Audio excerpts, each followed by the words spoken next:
13th floor.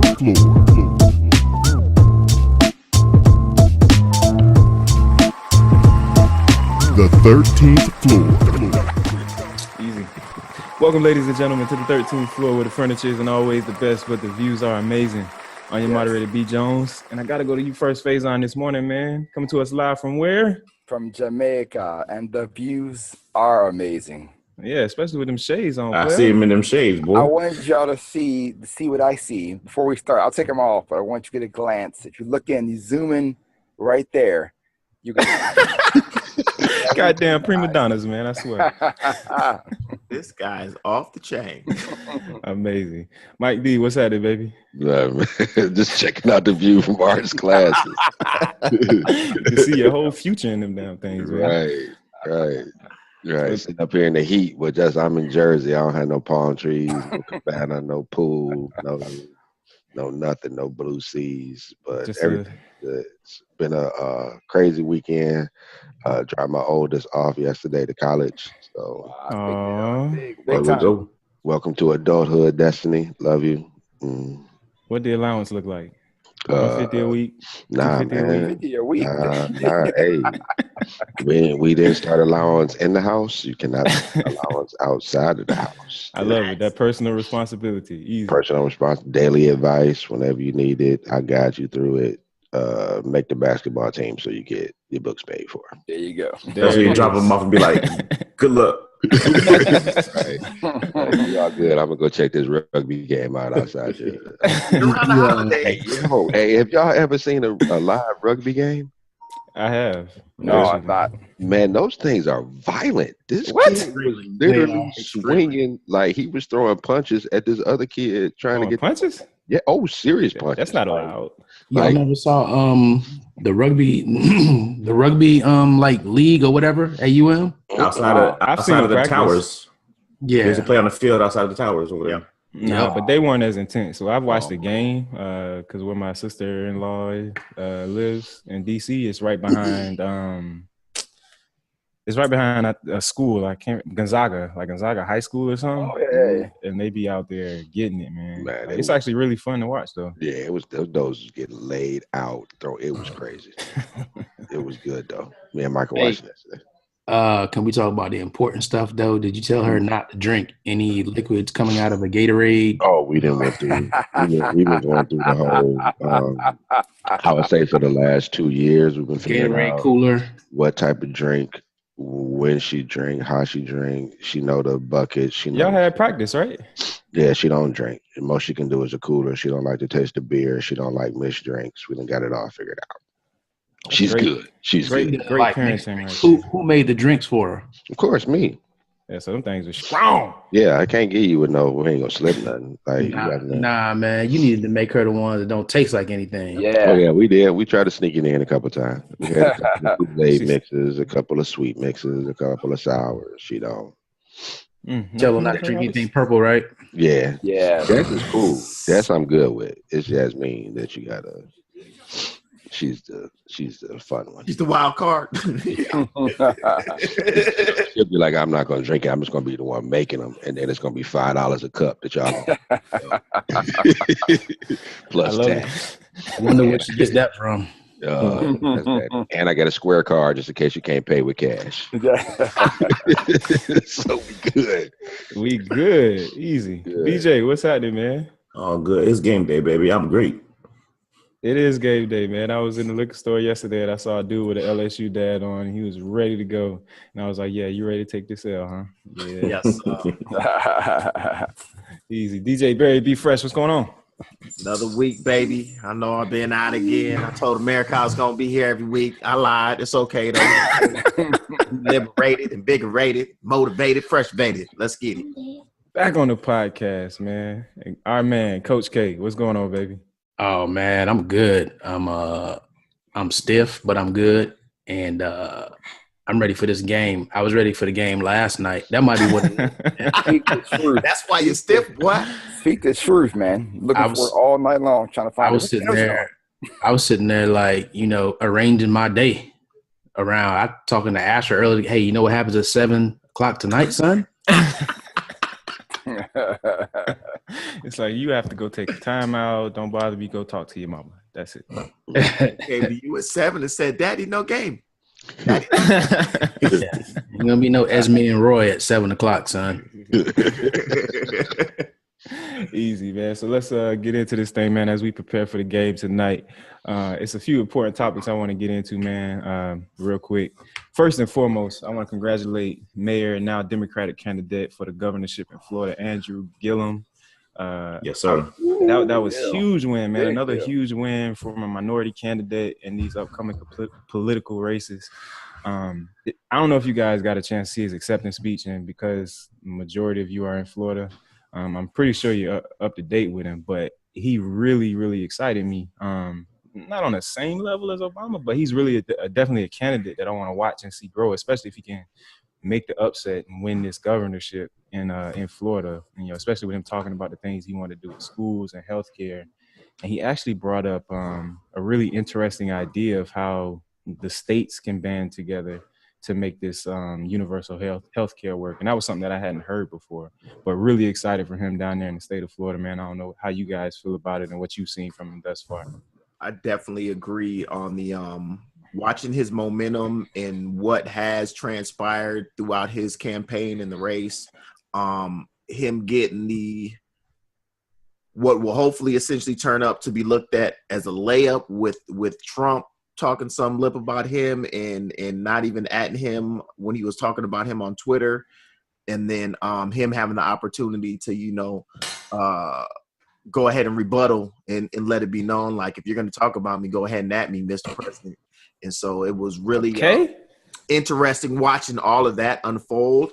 But like I said, the momentum of his campaign, watching his speeches, not just the acceptance, but when people are working at trying to get those little tidbits from him that will hopefully sway him. He just gives great interviews, has a lot of impactful ideas, and I'm really interested to see, what it's going to turn into. So as a candidate, up in the months leading up to the primary last week, like, there was a lot of hype around the name. There's like, we got a black candidate, this and that. But one of the things I always try to tell people is, like, man, you got to get into the research and understanding who the candidate is, what they stand for. You don't vote for somebody just because even though we know a lot of people do it, and a lot of people do it because they don't want to see the other person, the other color, win an election. And a lot of times those scare tactics, those rallying points from the opposite side are what gets their voters out. But when you actually do your research, I sat down that weekend before the primaries. I actually voted early, but because I was rescheduled, I didn't get a lot of time. I normally do 2 or 3 weeks in advance, but that Saturday before the early voting closed, me and my wife, we sat for like 3-4 hours just researching all the races that we had to vote on. Go get your sample ballot and research it, because you need to know what's going on. We had, in Broward County, we had 12 judge runoffs going on right now. And that's a very important one too, outside of the gubernatorial race. But when you look at his history, what he's done in Tallahassee, the issues he wants to bring up across the state, and then you look at the other candidates, hands down, by far, in my opinion, it was no other choice. They look at the backgrounds of the candidates, what they're involved in, some of the unproven stories that are building up around some of these candidates, and their history in the political ring and their family's history in the political ring. It's really just money buying seats over the years. Yep. That's what it's been. But when you look at the heart of it and what could potentially happen with this candidate moving on to be the next governor of Florida, it's hands down no other choice is possible. Yeah, man, we're on the brink of history, man. On the brink of history. I'm glad you bring up that point of doing the research, because, we can't get caught up in the, voting for the black male or black candidate just because he's a black candidate. But another interesting candidate out in Texas, Beto O'Rourke, he's running for Senate seat in Texas, and he's a white guy, but really had a very inspiring message. I heard him talk about the Colin Kaepernick situation in the NFL, and he's actually somebody who gets it. You know, he's willing to play with both sides of the fence, but he understands the importance of that situation. And then hearing him talk about the immigrant situation in Texas, you know, it's really inspiring. He speaks with that same level of charisma and attitude about, you know, making change and change for good, change for the people. So, you know, without just going at a candidate, doing your research so you make an informed decision is huge this upcoming election season. Mm-hmm. Well, I was going to say, not only that, it's the candidates who can make the issues palatable, right? The ones who can put it in a manner that allows you to actually understand, and not just you, it's more the masses, right? I think they say in order to reach more people, you shouldn't speak like past a college level, or excuse me, a high school level, I think, of as far as the words and everything that you're using.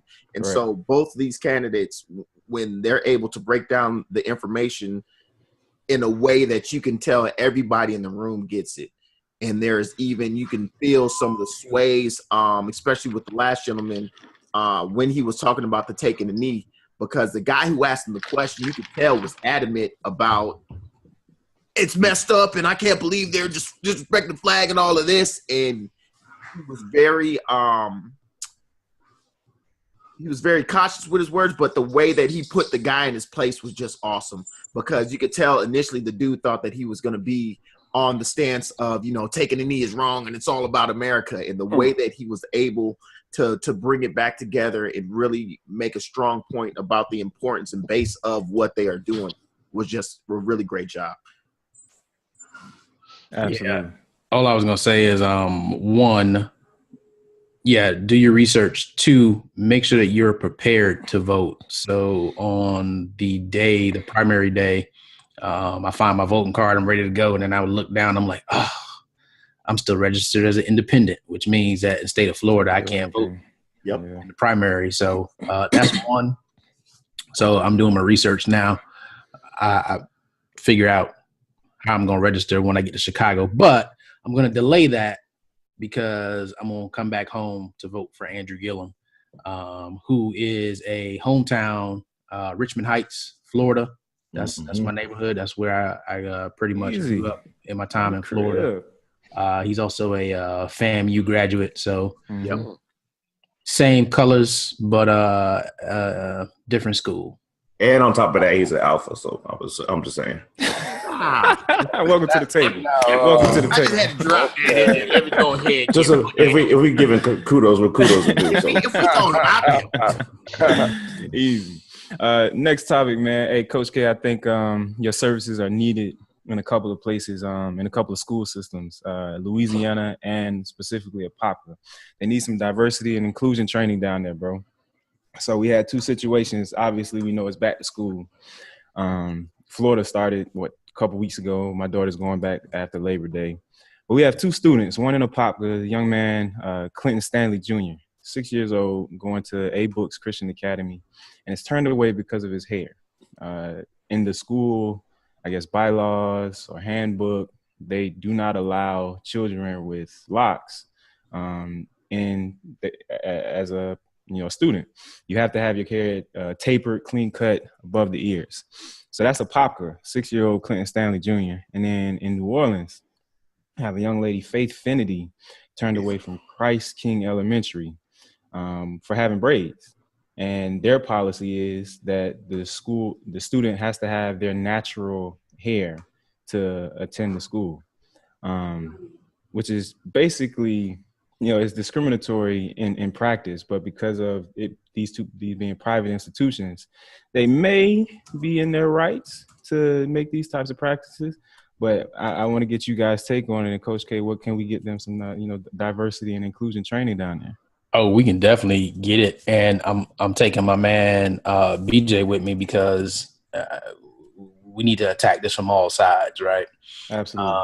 And really and truly, look, people treat diversity like it's the Starbucks drive-thru, right? They treat it just like, okay, I'm gonna come through the drive-thru. Let me get a venti black guy. Let me get a grande Asian. But right, but that's the extent of it. Right. They don't want to understand where the coffee beans were roasted, where they were grown, what type of environment did it take for that coffee to be produced, right? And that's the problem. We're just checking a box. No, we have black students. 95% of one of the schools is black. Yep, and that's fine. But guess what? 95% of the school is black. However, where did your curriculum come from? Where did these rules come from? How long have they been around? Yep. When are you going to update these things? Because they both sound like they are Christian schools. Both of them Christian schools. Both of them Catholic schools. Right. Both of them are Catholic schools. So there's some questions that need to be asked with what is the intention behind these policies that you have, and does everybody understand? Did everybody even know that they were there, or did somebody go and have to search it out just to find a reason for these two kids not to be in these schools? So with Christ the King in Louisiana, that rule was put in place that summer before this school year. Yeah. So just put in place.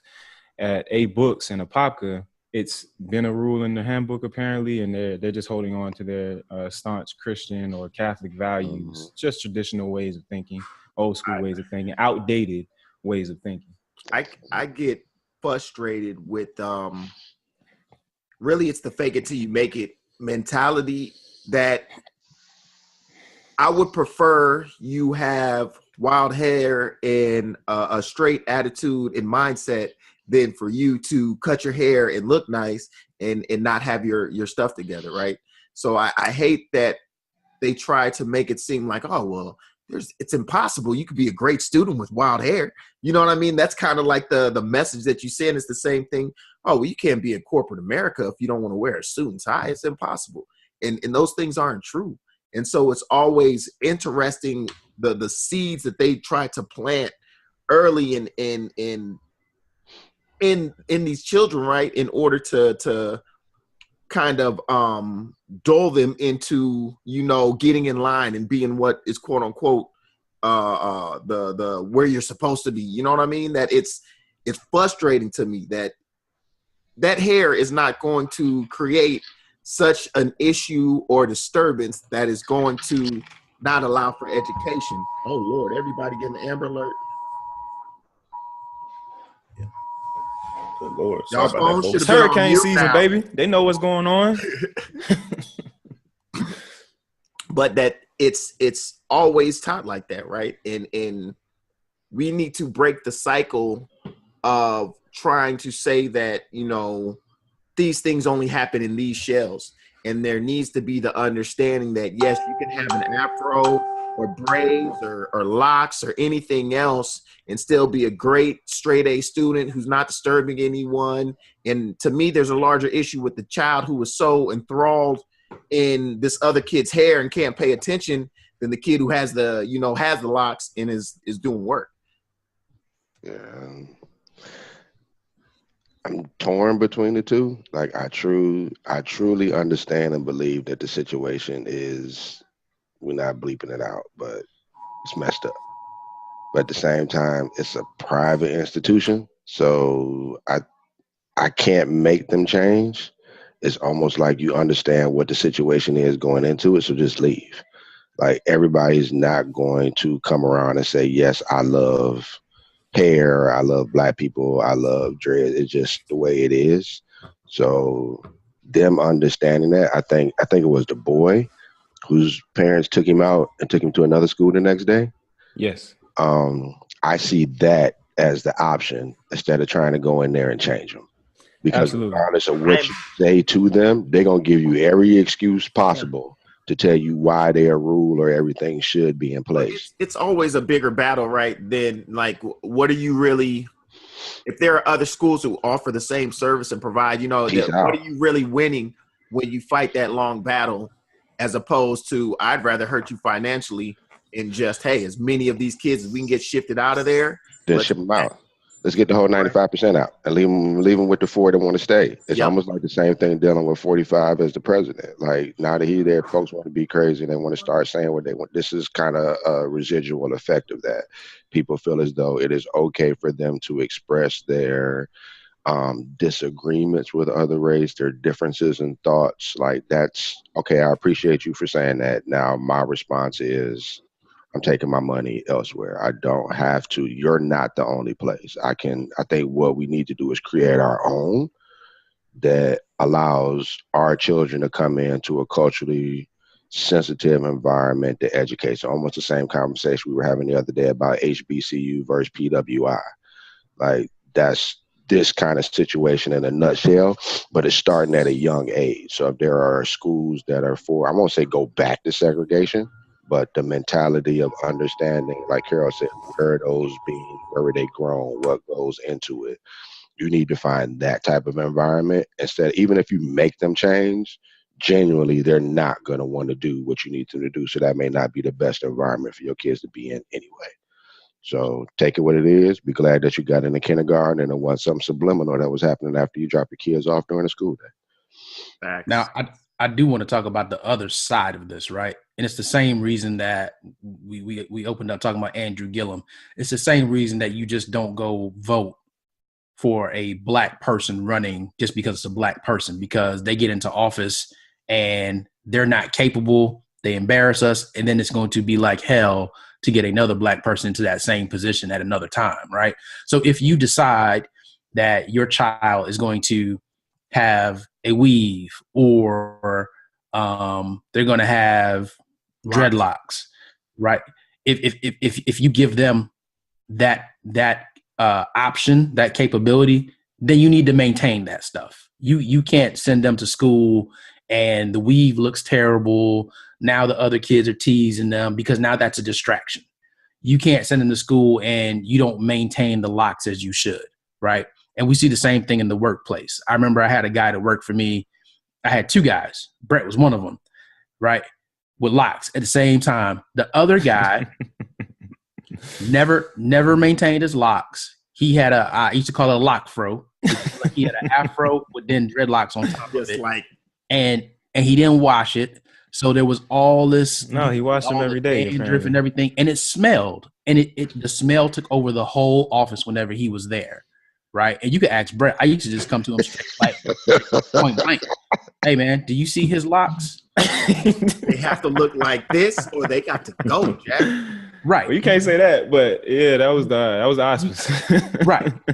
And you just have to remember that. That's a decision that you are making. And just know that if you make that decision, it's an investment. And if you don't have the monetary flow to maintain that, then that's not the option. You just need to take your child to go get their hair cut or take them to get a regular hairdo that you can maintain.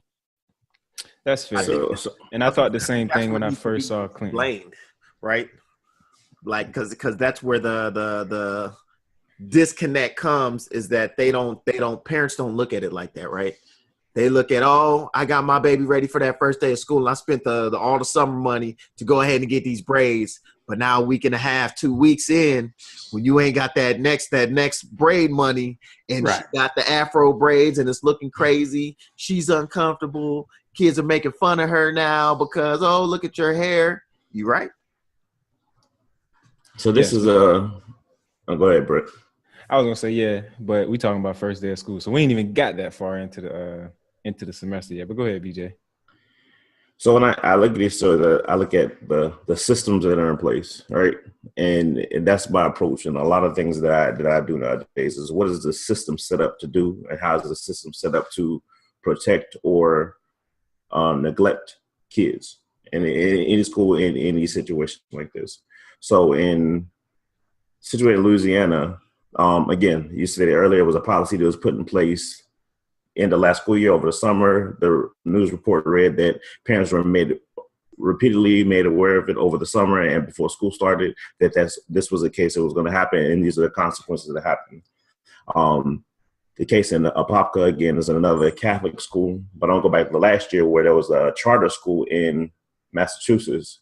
2 twin girls, braid issue again, suspended at home. not allowed to go to prom. Excuse me, they weren't allowed to go to prom and not graduation, it was prom and an end of the year event because of the braids. So, and I look at the system again. I go back to the system. So we're talking about a Catholic school. Well, unless there's a scholarship given out, or if 95% of the population is Black already, I didn't read that part, but if 95% of population is Black already, they're not giving scholarships out to go there because they have the majority of the folks there already that they need. Charter school is going to be, if it's a private charter versus a public charter, private charter, they're going to either be paying or on scholarship. And you talk about these systems that are in place are just like the workplace systems that people have been combating for years. So whether you knew about the policy beforehand or made aware, your choice was to put them into this situation where this is the rule and this is what needs to be followed. I'm not saying it's right by any means. It's culturally insensitive, no matter how you look at it. So I'm not backing them, but I'm looking at the system. Again, I'm going to keep saying that word, the system that's in place. If the system is not set up to support you, support your kids, support their growth, and it's just looking at the outward appearance, no matter whether you keep it up, whatever the case may be, if the system's not in place, then you need to get out of the system. But and I'm going to say this statement, a lot of people may disagree with me. What we tend to do, we want to challenge the system so much and make a deal about it. So I'm going to play devil's advocate. I'm not saying this is what happened. I'll play devil's advocate for the situation in Louisiana. So this is the policy where I want my son or my daughter to have braids in their hair. Right, son was in the apocalypse, sorry. Well, my daughter have braids in their hair and go to school goes first day. But I know this is the policy. I'm testing to see what they're going to do. And I'm that parent that's going to say, you're not going to tell me what to do. You're not going to charge it. And if you try to tell me to do, I'm going to fight it. I'm going to fight it. I'm going to fight it. Well, in the case of that parent, she was technically unaware. She said she didn't know about it. But I agree with you, BJ. I think you can do more than just challenge the system in this case. And by doing more and pulling our large percentage of kids out of these schools, you will make a much, much huger impact. And that's the thing. Look how you can change the system from within. It doesn't mean I'm going to fight you financially in court to sue you because you won't let my daughter here. I'm talking to all the parents that's around here and saying, we deserve better than this. We pull our kids out. If you go back to simplest form, the bus boycott, right? Why would they boycott buses? Not just because, why did they choose to boycott the bus? It was a situation on the bus where can't sit where you get kicked off without, but they hurt them financially. Mm-hmm.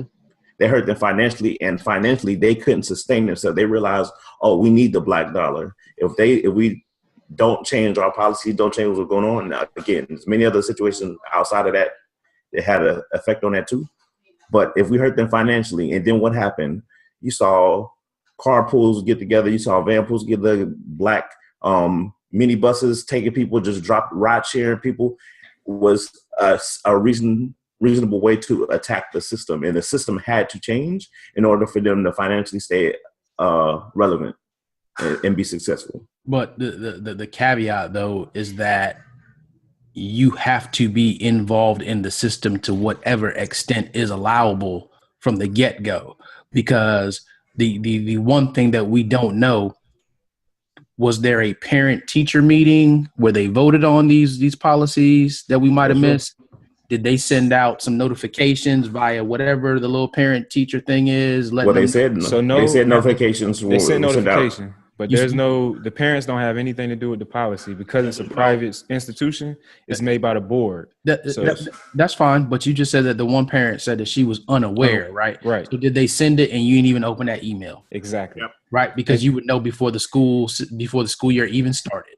Right. So the point is, you need to be involved in whether it be the system, whether it be the school system, your job. You need to be involved in whatever things where these decisions are made, so that it's not, one, going to catch you off guard, and then two, you have an opportunity to voice your opinion, and then at least you can say, hey, I gave my opinion, or I attended that meeting, I know what's coming, and then you can decide how you're going to break it down from there.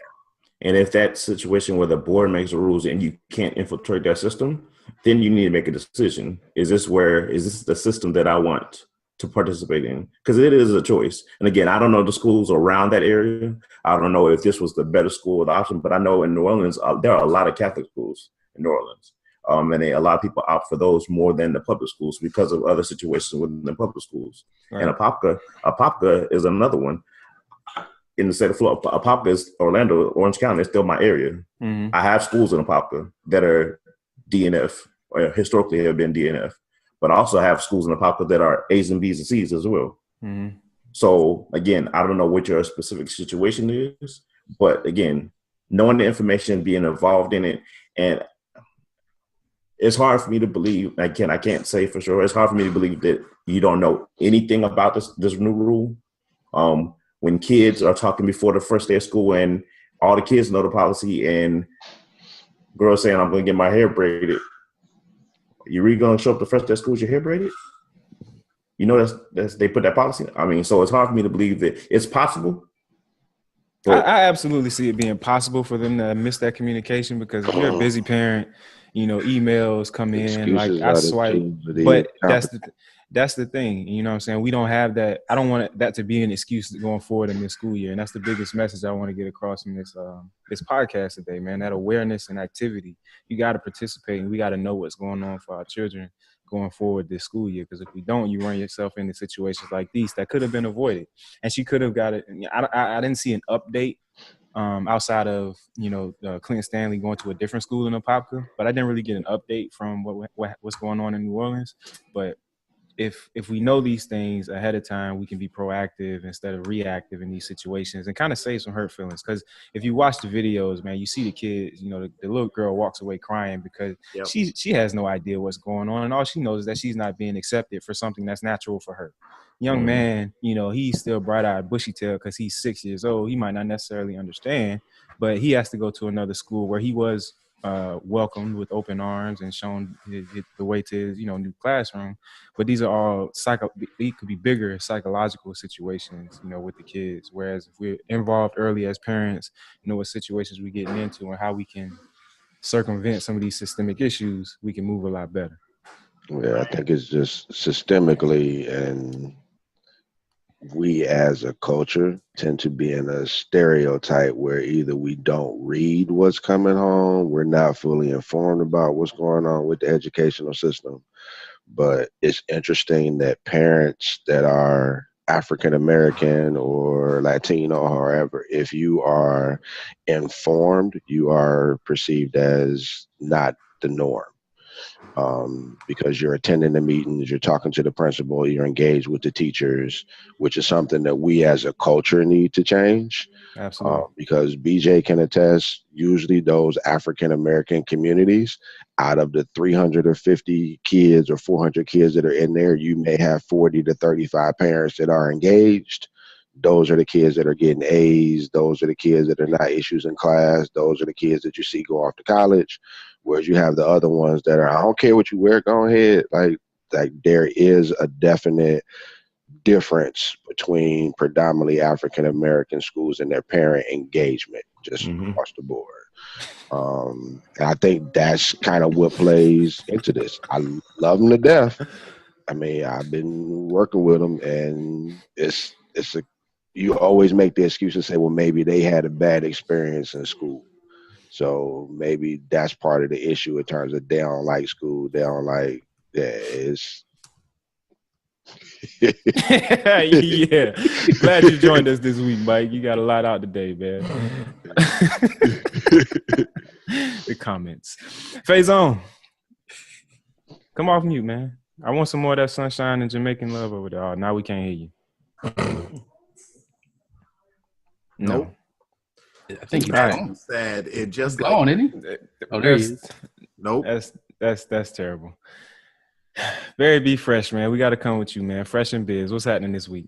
Fresh in Biz. I'm gonna keep it with what we're talking about on the podcast today: systems and process. In order to create true success in your business, you need to create systems and processes so that you can duplicate yourself, right? So that you can make sure the things that you do, how you do them, how you move, are able to be duplicated in order to continue that move and flow and momentum into success. So you need to take the time to create different systems and processes for the things that you do in your business. And I'm talking about everything from how you want to answer the phone and take phone calls to the actual processes and systems you have in place of, the service or product that you provide. So put in systems, put in processes, and push yourself to success. Fresh and Biz this week. We out. Hey, can you hear me now? Yeah, Hey, buddy. There you go. I got the new Yeti. Unfortunately, the new Yeti died like in Star Wars, but it's okay. What's up, man? So what you got for Arts Corner this week? Hey, listen, this is Arts Corner for those who are watching this podcast. It's going to be quite simple. Those who are listening, just imagine a blue ocean, blue skies, and palm trees blowing in the wind. Just close your eyes for a second. Understand the importance of a meditation and relaxation. You may not have time to do a half an hour a day, but you have time to do 1 minute. Just take a second, realize that it's important for you to just think about yourself for a second, meditate, relax, and get your mind clear. So a clear mind can do amazing things, but if it's cluttered, you're going to have crazy, crazy days. There it is. There it is. Before we get up out of here and I let Coach K close us out, man, I want to remind you all that you man, get you this. want me to close out after that, man? You just dropped like that. Oh yeah, we should have dropped the mic. Cut it. Take black. That's what happens when you're in another country. When his mind is clear, he could drop the announcement. You feel me? You heard what I'm saying? I mean, he was talking clear and everything. He was talking slow and wow. See what Jamaica does, right? That's that stress relief right there. Let that resonate. Go back and listen to it again. You can get this podcast on iTunes, Google Play, where we at SoundCloud, YouTube for the videos, Vimeo for the videos, Spotify, all of the above, wherever you listen to podcasts. Make sure you stay connected with us on social media at 13th Floor, please. Coach K, take us home, man. Listen, one, go back and listen to what Faison said. Two, let's talk about how we cut down on that stress, because a lot of us experience stress in these current systems that exist. And what I would say is, if you want to form the ideal environment for you, your children, your future family, then you need to be informed. And that was the biggest thing coming out of the podcast, was being informed about these candidates that are running for political office, being informed about school policies. You can't help shape it if you're not in shape to deal with it. Ooh. So get involved, get in shape. Let's go. You heard that, Mike? Get your beard in shape, bro. We're working on it. Hey, you should have seen it before I even did that this morning. It was all over the place. I had my Wookiee on. 70s on. Right. We out of here, ladies and gentlemen. Thank you all for listening here with us on the 13th floor, where the furniture isn't always the best.